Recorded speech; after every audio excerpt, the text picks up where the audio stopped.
Look, Fox News is going to tell you we're winning the war. We are losing this war in every single way. Do not follow for the propaganda from Fox News, because before the war, the Strait of Hormuz was open. All the bases were fully functional in the Middle East. We had great relationships with our allies in the Middle East, and we weren't that pissed off at NATO. What this war has basically done is it's created an energy crisis. It's humiliated us geopolitically because we can't even defend our allies that we claim to defend. It's made us look like clowns, and then we're spending an enormous amount of money to fight this war, like $2 billion a day. So strategically speaking, we are losing this war.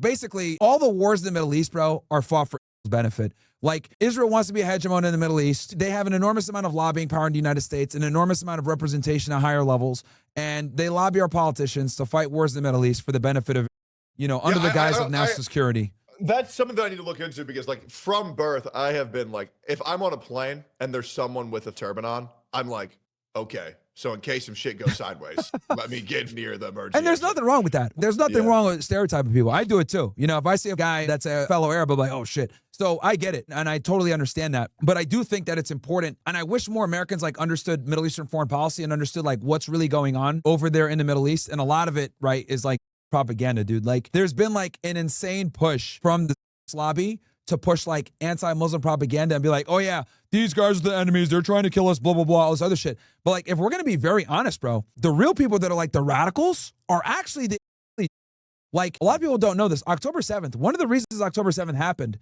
was because the are trying to destroy a mosque in Jerusalem called the Al-Aqsa Mosque. This mosque is the third holiest site in all of the Islamic faith. And what they're trying to do is they're trying to rebuild the third temple, and they imported a bunch of red cows from Texas, your home state, that they plan to slaughter to bring their Messiah, right? And they'll sit there and they'll say, oh yeah, these guys over in Iran are crazy radical clerics, blah, blah, blah. Okay, fair. But you guys literally are trying to destroy a mosque, start a war in the Middle East, start all these problems. You guys are passing legislation to Palestinians, right? These are actually the real radical religious crazy nut jobs. It's just that no one ever talks about this because it gets you banned. So look, two things can be true at the same time. You can go ahead and talk about the jihadis and the radical Muslims. Fair, no problem. But we have to be honest and also say that there's a radical problem as well. And that's what everyone is terrified to actually address. So I haven't really got into the whole Israel thing too Sure. much. I have a buddy. Do you know who Nux Taku is? No. Damn. One of the best out there. Okay. And so I hear a lot of pro stuff. Sure. I haven't really heard from someone who's well researched about why these are the issue. So if you were to explain to me, as a guy who would admit that they're quite ignorant on that subject, what would that be if you were to explain why the problem? Well, I'll angle it from the America First perspective. And then if you want to go deeper into the lore, we can do that. But I'll simplify it this way. They have an enormous amount of representation and power in the United States that they utilize to the benefit of a foreign nation that puts us in a precarious situation geopolitically. Oh, okay. That makes sense. If I was to put it nice and succinctly in one sentence, that's basically the root of the problem. The ability to do that is so important. Yeah.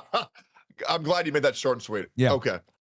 Yeah. Okay, Because a lot of people spurg out on it and they'll just go into random rants. But that's basically the problem. Right now, this war in Iran, we are fighting that for the, and anyone that disagrees with me, go ahead and search Marco Rubio, search, preemptive attack, and you're going to see Marco Rubio admits, he probably shouldn't have admitted this, but the we're going to attack the Iranians no matter what. And the Iranians warned the United States and Israel that if either Israel or the United States attacked Iran, they were going to retaliate against both.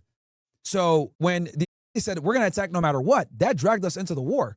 That is why Trump had to get involved and, go ahead and get involved in this war. And now we're in a political quagmire, bro. Because, look, Fox News is going to tell you we're winning the war. We are losing this war in every single way. Do not fall for the propaganda from Fox News, because it's important for people to understand. And I know some people in your chat might not be aware of this stuff, so I'll kind of explain this in a simple way. Wars are fought to impose your political whim on another group of people from a strategic purpose. This war, before the war, the Strait of Hormuz was open. All the bases were fully functional in the Middle East. We had great relationships with our allies in the Middle East, and we weren't that pissed off at NATO. Since the war's begun, 20% of the world's energy has pretty much been cut off. Iran has been making a bunch of money. Yes, we destroyed their Navy and Air Force, but that doesn't matter because that was never the problem in the first place. Now they're rushing towards a nuclear bomb. All of our allies in the Gulf are pissed off at us. All of our military bases in the region are gone. And quite frankly, now Iran has us by the balls because they're like, look, we're not going to negotiate with you guys until you guys lift the sanctions, get your bases up out of here, so we lose our ability to be in the Middle East. We're going to continue to have people go through Strait of Hormuz and pay us. And if you don't, we're just going to keep attacking your allies in the Gulf, make you look weak. And what this war has basically done is it's created an energy crisis. It's humiliated us geopolitically because we can't even defend our allies that we claim to defend. It's made us look like clowns, and then we're spending an enormous amount of money to fight this war, like $2 billion a day.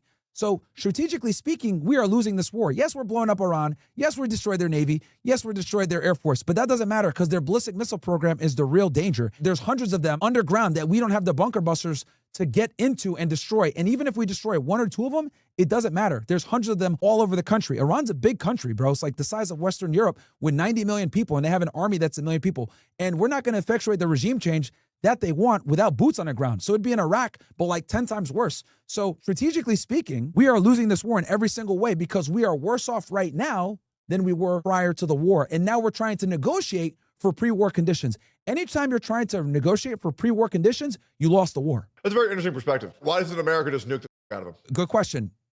If the United States nuked Iran, this is what would happen. They would blow up the entire Gulf. They destroyed the desalination plants all across the Gulf. Now, in the Gulf, desalination plants, basically what they do is they take the salt water and make it, potable and drinkable. And obviously it's in the desert, and that's where all their water comes from. If you destroy power plants and desalination plants, we're talking about a humanitarian crisis where 50 million people live in the region. And these are all our allies, Qatar, Bahrain, UAE, etc. So if we were to nuke Iran, they would destroy the Gulf completely. And we're talking about a humanitarian crisis, an energy crisis. It would be very bad. That's why Trump has been very reluctant to bomb the power plants like he says he wants, because he knows that if he bombs those power plants, Iran is going to retaliate by destroying the Gulf. Saudi Arabia, Bahrain, UAE, all these countries rely on us for protection, which we can't protect them right now. All of our bases are destroyed, and they're going to destroy Tel Aviv. So if we nuke them, say goodbye to the entire region for pretty much in the Gulf, and say goodbye to Israel. Well, some guy in my chat just said Trump is about to nuke. He addressed it this morning. He did make a tweet saying that they're going to hit the power plants and stuff like that. But if he does that... Did they? He said that he's going to hit the power plants if they don't do a deal. But I'll tell you, dude, if he goes ahead and he hits the power plants or destroys their bridges, the Gulf is done, dude. The Gulf is done. It's cooked. Dude, I need to get more into politics, bro. And I'll tell you this too. So the other thing with Trump, right, is that he posts on True Social, and what he does is he does this to like kind of, he's really concerned with the markets. And a barrel of oil right now, let me look, a barrel of Brent crude is sitting at, because anytime the price of oil goes up to, okay, so a barrel of Brent right now is sitting at about $92, which is still very high, dude. Anything over $80 is really bad. So we got to a high of like 140, 150 per barrel. Dude, we're talking about people's gas prices doubling. And when gas prices double, everything else goes up alongside it. The price of food, price of energy, like the economy suffers. And the thing is that that's just short term. So like if we were to actually nuke Iran, they would destroy all the oil infrastructure all across the region, and that would put the world in a global panic. We already have the worst energy crisis ever, and things aren't even really destroyed yet like that. So what do you think is going to happen then? As far as like completely, like my total, well. Yeah, so Trump's not going to nuke them. If he doesn't nuke them? If he does, so if he doesn't nuke them, what do you think is going to happen with Iran and America? So to be honest, dude, the U.S. is going to have to concede on some stuff. If we actually want to have like a diplomatic end to this where we can like have some semblance of like, affordable, because here's the thing that people don't understand. The American public is who's going to suffer from this. When the cost of a barrel of oil hits $100 plus, everyone's going to feel that because your gas prices go up and then your food costs go up and everything else goes up alongside it. Energy, everything else. And here's another thing too that no one's talking about. Iran has been making money because guess what? We lifted the sanctions off Russia and off Iran. So the very country we're fighting a war against that we've sanctioned into hell, like we've lifted sanctions and people could buy their oil now. So they're making money. It's like we've completely strengthened our enemies. We've strengthened China, we've strengthened Russia, we've strengthened Iran in this war, despite the fact that we destroyed a lot of their infrastructure. But I think if we want to have some time of amicable end to this where the world doesn't end and like we're not like, paying $10 a gallon of oil, we need to come up with some kind of diplomatic solution and work with the Iranians and like stop letting the dictate our foreign policy because they are sabotaging a lot of the diplomacy. Like they're still bombing in Lebanon when there's supposed to be a ceasefire. They're shut up. I am so uneducated on this topic. It's all good, man. And that's fair, bro. Like, and I really appreciate you allowing me to kind of explain this because this is a very hot button topic that a lot of people don't like to talk about because it makes a lot of people uncomfortable because in order to talk about this topic, you have to understand power in America. And that's a very taboo topic that a lot of streamers don't want to discuss because it'll get you banned. For me, I don't really give a what anybody ever talks about. I'm down to have a discussion about everything. For me, I think about life is all about hearing other people's point of view, so I don't care. I just think it's interesting. I like knowing how people feel and why they feel it. I'm at least glad that you were able to say, I feel this way because, rather than and like, and I'm looking at some people in your chat, right? And like, they're like, oh, this is off, whatever. Like, prove what I said is wrong. Like, nobody can prove what I said is wrong. Like, literally, we're in the middle of the worst energy crisis ever. Gas prices are going up. Before the war started, a barrel of oil was like 60 to 50 bucks, right? Strategically, we are losing this war. And like every war analyst actually agrees with me. If you look at like someone like experts, Robert Pape, John Mersheimer, Colonel Douglas McGregor, like anyone that understands, you know, conflict, strategic warfare, etc., like they're all saying this is a big L for the United States. Like, unless you're an idiot on Fox News and like you can't go against what the president is doing, like anyone that has any type of real geopolitical awareness understands that this conflict is a major L for the United States. So, you know, and the only people that don't understand that are like that watch Fox News every day, that don't understand geopolitical affairs, because most Americans are stupid, let's be honest. Like, they don't know where anything is on a map. They don't understand Middle Eastern foreign policy. They don't know who really runs this country. And that's fine. I get it. But I love, like, I'm looking at some of the people in your chat. And it's like, prove me wrong. None of you guys can prove me wrong. So Yeah, I even heard that some Americans don't even know when World War II was. no, they don't, dude. They don't. Yeah. They don't know what the Balfour Declaration is. They can't point Israel on a map.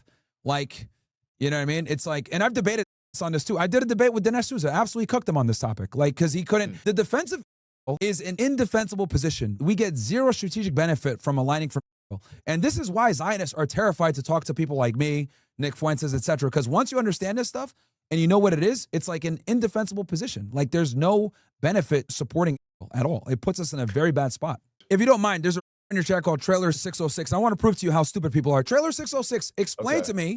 Explain to me what benefit we get from working with. Because you argue with them, I'm gonna go piss. Yeah, go ahead, go ahead. This one idiot in your chat. The dude's name is Trailer Swift 606. I'm calling your dumb out. Explain to me how it benefits the United States. Go ahead, dumb. Let's go. Because the thing is that sometimes you got to beat a up in front of everybody else to show how they are. So let's see what this idiot has to say. I'm talking to your dumb monkey. Go ahead, Trailer 606, you stupid. Tell me what benefit we get from supporting. What strategic benefit do we get? Let's see. They have stopped more terrorism in the past 2 years than all of NATO has in the past 10 years. Okay, who creates terrorism? Who creates terrorism? Have you ever read A Letter to America from Osama bin Laden? Have you ever looked at Dzhokhar Sarnev's letters when he was on the boat talking about why he did the attacks? Do you understand that almost every single terrorist attack is rooted in our support of you? Almost every single terrorist, their top grievance is our support of. If we did not support the way that we do, terrorism would have dropped off by like 95%. You dumb. It's our foreign policy where we support unequivocally as to why we're attacked, you stupid. Do you see it? So I just opened my phone and I saw a clip of a clavicular making out with a chick's mom. Yeah. And then after he's done making out with the mom, then he makes out with the daughter right after. Yeah, no, he did the chat shit. But yeah, no, I don't mean to beat up on one of your guys in the chat, but yeah, the dude's an idiot. He said, you know, just because we support doesn't mean they got to attack us. You got to understand, bro, that like we've been sanctioning the out of Iraq. We do all this shit because we have in power in America that run our foreign policy to have a dual allegiance. That's why they have the problems that they have. So you're stupid as fuck, and the dude's name is Trailer Swift 606. This is why, Trailer bro. Swift? Yeah, his name is Trailer Swift 606. Yeah, but he said Myron is dumb as though. I just made him look like, yeah, I just proved him wrong. He literally said, oh, his biggest argument was killed more terrorists than everybody else. And I said, the reason why terrorists exist. Hezbollah, Hamas, the IRGC, all these terrorist organizations, guess why they were created? To fight. And then the best part about this is that was created with the very terrorism that he's talking about. Hey, dumb, Google the Haganah, Google Ergun, Google the Stern Gang, Google Lehi. These were all groups that were created, killed Palestinians to create the state of. So what the do you think they're going to do back? I would love to see you have a conversation with my buddy Nuxtaku. I think it would be very, very, very good content. No, it would be great. But like, this is why Zionists fear me, because like, I understand the dark history of this guy literally made the dumbest argument saying they kill terrorists, not knowing that all these terrorists were created because of stupid. See, now I have to get educated and do research so I can participate in debates like these, man. I'm just more about like how the world works and how people's brains work. Politics, I still haven't really decided to delve too deep into, other than like, you know, current, you know, things like genderism or OnlyFans culture. To be honest, domestic issues, like culture warrior stuff, domestic issues is good. Because once you start getting into geopolitics, man, it gets really heated because people get mad and they'll be like, oh, they'll say some dumb shit when you say the truth, like you're a third worldist or whatever, because like you understand foreign policy. And the thing is, the reason why I care so much about foreign policy is because only the president and the secretary of state, of course, control foreign policy. If we don't have a good foreign policy in place, we can end up in nuclear warfare. Like the world is going to end. Like inflation and everything else, genders and else, like none of that's going to matter if like we're getting nuked by Russia. right? So like that's why I care a lot about foreign policy, because it's one of the things that like only the president has control, and like you got to put the best person in play for foreign policy. Well, Nux Taco, I give you full consent to react to this and upload it on your channel. I would love to know your thoughts on this, Nux. Really, really good. Do you believe that good exists? Yeah, of course, bro. I'm not a like, oh, all are bad. Like that's low IQ.